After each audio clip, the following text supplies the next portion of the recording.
I'm Colin. I'm Emma. Also, this is Ellie and Casey and Tippy. Colin and I have been together for 10 years now. Mm-hmm. Married for 8 years. We've known each other since 5th or 6th grade? 6th grade? 6th grade. 6th grade. We both went to school at the little elementary school right over here. And we went to the same middle school, same high school. And then I went to CSU and he went to CU. We kind of reconnected in 2014. She sent me a message on Facebook, and I thought it was just old friends reconnecting, and I thought we were just old friends, catching up after being apart for a couple of years. But it was a date. It ended up being a date, and yeah, here we are. About 2 years ago, we brought home our first adopted child. His name's Philip. Just the best addition. It brought us closer together, I think. I know my husband better after watching him become a father, and it's probably the coolest thing I've ever seen. 2 or 3 kids is our goal. We definitely want Philip to have a sibling. So we've chosen adoption because I physically, biologically can't get pregnant. It was in my 20s that I learned that I had severe endometriosis. Dealt with a lot of chronic pain and multiple surgeries until finally the only answer was a hysterectomy. So actually, when Colin and I went on our first date, I awkwardly brought that up as like one of the first things we talked about, by the way. Yeah, within the first 5 minutes or maybe 10 minutes of our date, the concept or the topic of adoption came up, and I never batted an eye. I've known, since that first date that this was going to be our journey and it was going to be part of our life and our path. I have a background in human development and family studies with an emphasis on early childhood education. Being with those kids every day made me realize how badly I wanted my own. And I graduated with a degree in geographic information systems, which is a fancy way of saying I make maps. Currently, I work for a water and wastewater service provider doing GIS work for them. I kind of went down the artistic route. I've been an artist my whole life, just self-taught painter, creator, kind of. And so I got a job with Canvas and Cocktails. So I am a art instructor with paint in the paint and sip industry. And I still work with kids a lot. I do a lot of kids camps and things like that. I typically work in the evenings. So what's been great for the past 2 years with Philip is I get to be with him all day. So obviously one of our biggest interests and hobbies right now is hanging out with Philip and spending time with him whenever we can. All kinds of activities, yeah. Yeah, that's definitely the biggest hobby and interest we've got right now. Whether it's going outside to the park, playing inside, making a mess, or doing art projects. Painting, or, painting. Going out with him to the zoo or the aquarium. In the summers, we have a place up in North Idaho that we go to, and we spend a lot of time on the river up there. So outdoors is a big one. Philip loves being outside all the time. I think when I think about my husband and when I describe my husband, he's just the greatest person I've ever met. He has such a kind heart. Sometimes funny, he thinks he's funny. Fun to be around, but more importantly, just a heart of gold. He cares so much about everyone around him. Watching him become a dad has been the greatest gift in my life. The way he interacts with his son and plays with his son, and it's brought out this fun, caring, goofy side of him that I didn't even know was there. How do I describe Emma? She is my best friend. When I need her support, when I need her to listen to me, when I need her to push me, she's always there for me. And even when I don't realize I need it, she's always there. And watching you with Philip and watching Emma become a mom has been one of the most amazing things I've ever seen. Just the amount of love and compassion you have for him and everybody else around you is amazing.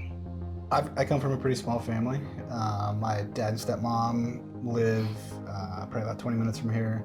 My mom lives about 2 minutes from here. I've got an older sister and brother-in-law who live up in Idaho. Even though I come from a smaller family, I do have most of them close, and my mom is here any chance she can get watching the kid. My family is close as well. My parents live 3 minutes down the road. So between his mom and my parents, he's always with family, and our future child will always be with family. I have 3 brothers. One of them lives in North Idaho. We see him a couple times a year. He has 3 kids, so Philip has some cousins. My middle brother lives up in Fort Collins, so we see them quite a bit. They have 2 kids now. And then my youngest brother lives about 15 minutes from us. They don't have kids yet, but we spend a lot, it is coming.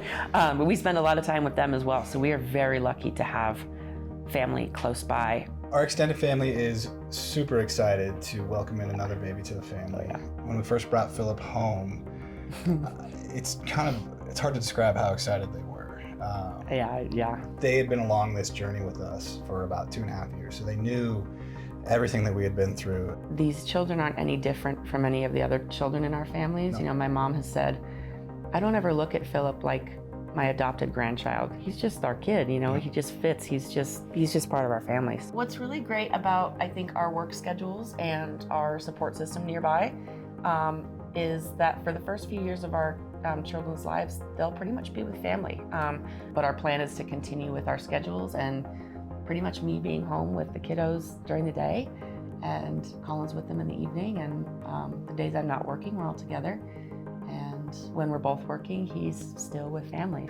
I think our parenting kind of style and just kind of philosophy, for lack of a better word, is to just teach them to be a good person and to treat others how they would want to be treated, and to experience everything possible that life has for them. We want our children to be the ones who lift others up and you know, pick people up when they're fallen, and just show kindness and love toward every single human. That's really what we want to instill and try to instill. We know that you know, our children learn by watching us, so you know, we're really thoughtful about the way that we speak to each other and what we model.